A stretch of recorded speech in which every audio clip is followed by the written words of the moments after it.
بسم اللہ الرحمن الرحیم۔ السلام علیکم۔ بہت ہی خاص ولاگ لے کر آپ کی خدمت میں حاضر ہوا ہوں۔ آج کی ویڈیو میری ان دوستوں کے لیے ہے جنہوں نے اس سے پہلے کسی کام کا کسی کیریئر کا آغاز کیا لیکن وہ اس میں کامیاب نہ ہو سکے اور پھر وہ دل برداشتہ ہو گئے۔ اور اس کے علاوہ یہ آج کی ویڈیو اسٹوڈنٹس کے لیے ہے جو اپنے مستقبل کے لیے فکر مند ہیں۔ دوستو، آپ نے الادین کے چراغ کا نام تو سنا ہوگا کہ جس کو جب رگڑا جاتا ہے تو اس کے اندر سے ایک جن نمودار ہوتا ہے اور پھر وہ کہتا ہے کیا حکم ہے میرے آقا۔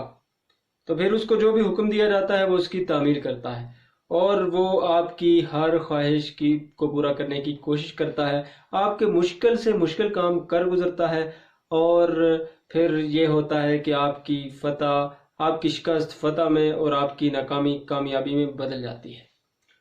بہت سارے لوگوں کی بچپن سے یہ خواہش ہوتی ہے کہ کاش ان کے پاس بھی الادین کا چراغ ہو جس کو رگڑ کر وہ ایک جن کو حاضر کر لیں اور پھر اس سے اپنا ہر کام لے لیں اور پھر وہ راتوں رات دنیا کے امیر ترین آدمی بن جائیں، ان کے پاس بہت سارا پیسہ ہو، ان کے پاس کامیابیاں ہوں اور وہ دوسرے اپنے مخالفین کو نیچا دکھا سکیں۔ یا پھر بہت سارے اسٹوڈنٹس کی یہ خواہش ہوتی ہے کہ ان کے پاس بھی، ان کے قابو میں بھی کوئی جن ہو، کوئی بھوت ہو جس سے وہ کام لیں اور وہ کم از کم ان کے لیے بورڈ کا پیپر لا کے دے تاکہ وہ اس کو دیکھ کر شارٹ کٹ تیاری کر لیں اور اچھے نمبرات حاصل کر سکیں۔ زندگی میں اس طرح کی خواہشات جنم لیتی رہتی ہیں اور جو الادین کا چراغ ہے وہ تو ایک فرضی بات ہے۔ تو آج میں آپ کو ایک بھوت کے بارے میں بتانا چاہتا ہوں کہ جس کو آپ قابو کر کے اس کو آپ جب قابو کریں گے تو آپ کامیابی حاصل کر سکتے ہیں، آپ ترقی کر سکتے ہیں۔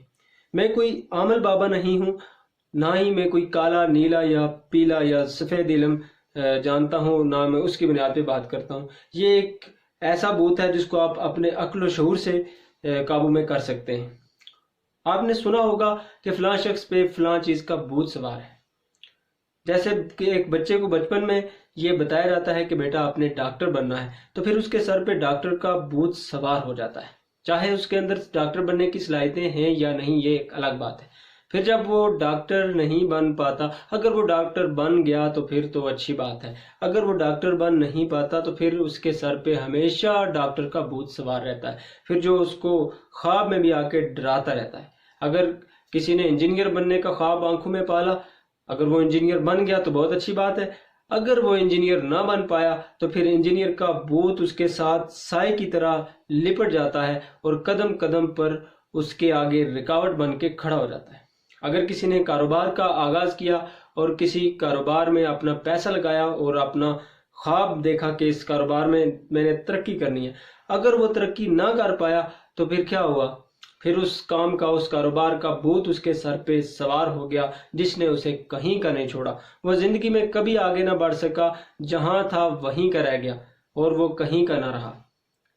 ناظرین، اس طرح کے بھوت بہت سارے لوگوں کے سر پہ سوار ہوتے ہیں۔ آج میں اسی بھوت کی بات کرنا چاہتا ہوں کہ اس بھوت کو ہم کیسے دور کر سکتے ہیں۔ سب سے پہلی بات یہ ہے کہ ہم جس حال میں ہیں اس میں اللہ کا شکر ادا کریں اور یہ سوچیں اگر ایک کام ہم نہیں کر پاتے، ہم اس میں کامیاب نہیں ہوتے، تو اس کا مطلب یہ نہیں کہ ہم زندگی میں ٹوٹلی الٹیمیٹلی فیل ہیں۔ اس کا مطلب یہ ہے کہ یہ کام ہمارے لیے نہیں ہے یا ہمیں اللہ نے اس کام کے لیے نہیں بنایا، ہم کسی اور کام کے لیے بنے ہیں۔ تو پھر آپ زندگی میں آگے دیکھیں، آگے بڑھنے کی کوشش کریں، کوئی اور خواب پالیں، کچھ نیا کرنے کی کوشش کریں۔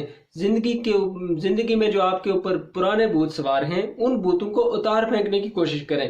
جب آپ اس طرح کے بھوتوں کو قابو میں کریں گے اور پھر اتار پھینکیں گے تو انشاءاللہ آپ زندگی میں ضرور کامیاب ہوں گے۔ تو یہ ایک بار آپ بھی آزما کر دیکھیں۔ اگر آپ کے سر پہ بھی کسی طرح کا بھوت سوار ہے تو آج ہی اس کو قابو کریں، اس کو پکڑیں اور اس کو زمین پہ دے ماریں اور آگے مستقبل میں دیکھیں اور آگے کچھ نیا کرنے کی سوچیں۔